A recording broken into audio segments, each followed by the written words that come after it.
is there like a specific mindset or a trait that has to be in the PMs that you've noticed to have successful careers? Do they have to have like self-awareness, let's say, or where they want to go? Like, what is that mindset or trait that you find? I'll respond to that with two different perspectives. So the first is that it turns out that product managers can succeed in a variety of different ways. This is why one of the core things that I suggest to people is whenever you are trying to think about certain issues, such as the one covered by this question, just look at your own experience. So now, when you look at your own experience and look at the most successful product managers you've seen, and not one or two, but five, six, seven, the most successful, the most effective product managers you have worked with. So, multiple of them. What you will notice is that they are quite different. Some are just great at analytics and they're just very strong analytical thinkers. Some other ones are just great at influencing the team and getting the team to relentlessly keep executing on very difficult goals, right? Some others are extremely talented on design, or some others are extremely talented in the domain. They're actually not so great at some of the other aspects. They might not be great at gracefully negotiating, right? They might not even be extremely great at influence. They might be okay at influence. But they're so outstanding in their domain, right? They understand the domain so well and they have such strong intuition of their domain. That takes them far. And so that's the first thing I want to observe, that there isn't this kind of template of the one great product manager, which is, oh, the one great product manager is always very humble, is always an excellent verbal communicator, always inspires the team, is very likable by every cross functional team member, is extremely creative, is extremely customer focused, responds to every Slack message within 30 seconds, no matter what the time of the day is, responds to every email within 10 minutes, etc., etc., etc. Right? That is not actually a reflection of reality. And again, you don't have to take my word for it. Just look at your own experience. All right. See what you've seen in product managers who are highly effective, right? And you'll find that they actually are quite diverse in terms of their superpowers, in terms of their ways of approaching work. All right. So that's the first perspective I wanted to share in response to this question. The Now let me get to the specific point about, okay, what is a mindset or a trait that tends to exist in highly successful product managers. So because of what I said earlier, the first part of my response, like what I want to state up front is that there is no one trait or mindset that is the magic trait. I have worked with highly effective product managers who don't have a growth mindset. They have a fixed mindset. I have worked with equally effective, equally great product managers who have an intense growth mindset. They are the embodiment of a growth mindset. Okay. And again, I'm just sharing my experience, but why don't you look at your own experience of having worked with many different product managers and see what you see there, what you spot there, right? So, all that being said, the one tendency of highly effective product managers, the one mindset of highly effective product managers that at least has a very high correlation, at least a very high correlation, is that they do not shy away from hard problems and from the act of solving for ambiguous situations. Okay, so that mindset, that problem solving mindset, is something that I've found has a very high correlation with high degrees of success and effectiveness as a product manager. Okay.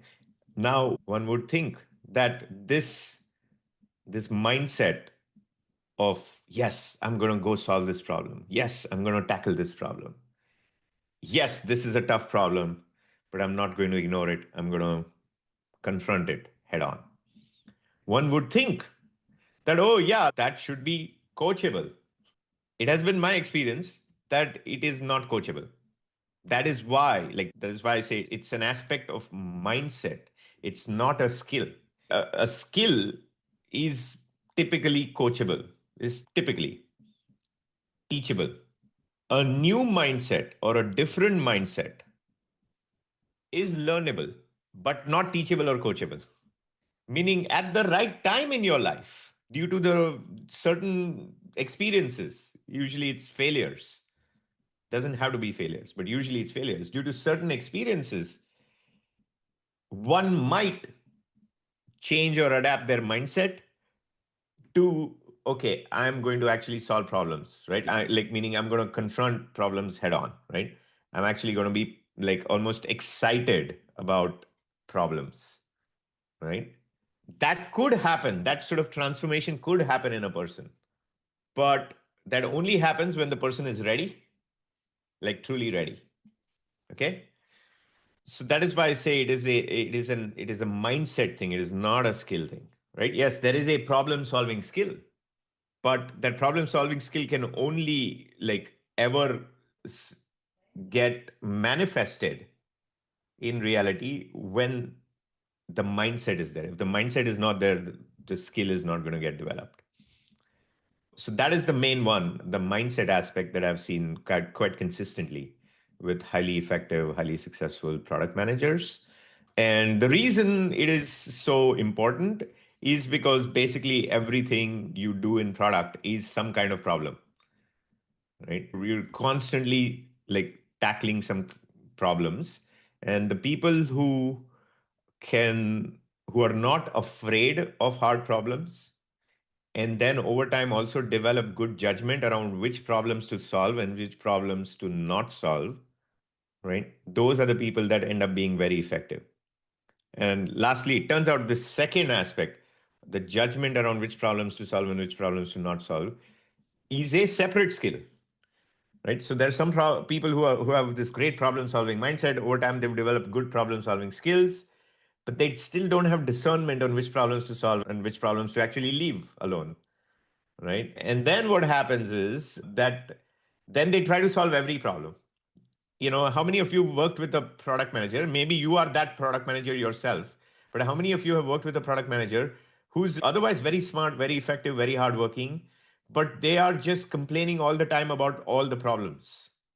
It's like, oh, this is broken, that is broken, this is broken, that is broken. And of course, in this environment, nothing can get done. And how just messed up the situation is. What's going on with this product manager, who's otherwise very highly effective, is that they're so good at this product problem solving skill that they try to apply that skill to everything. But the reality is, in any complex system, there's always going to be problems, right? And so that discernment of which problems to solve and which problems to leave alone is actually quite important. And here's another advanced thing that happens.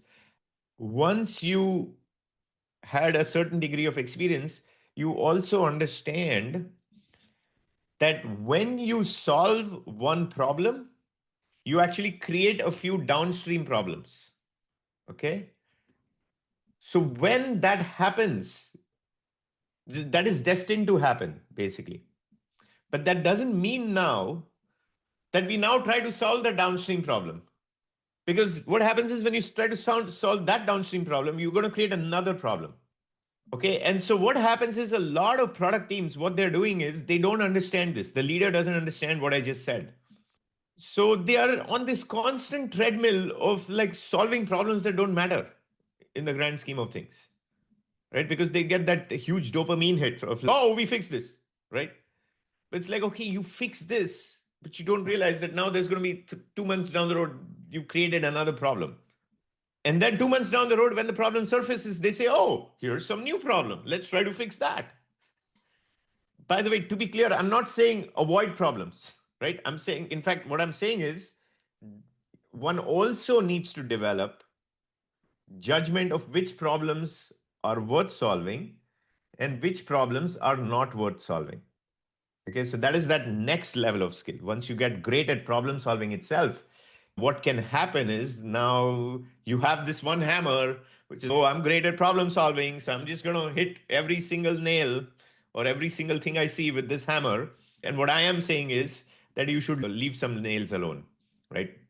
It's okay. You don't have to use this hammer on every single nail. Okay. So, yeah, that's my response to the question.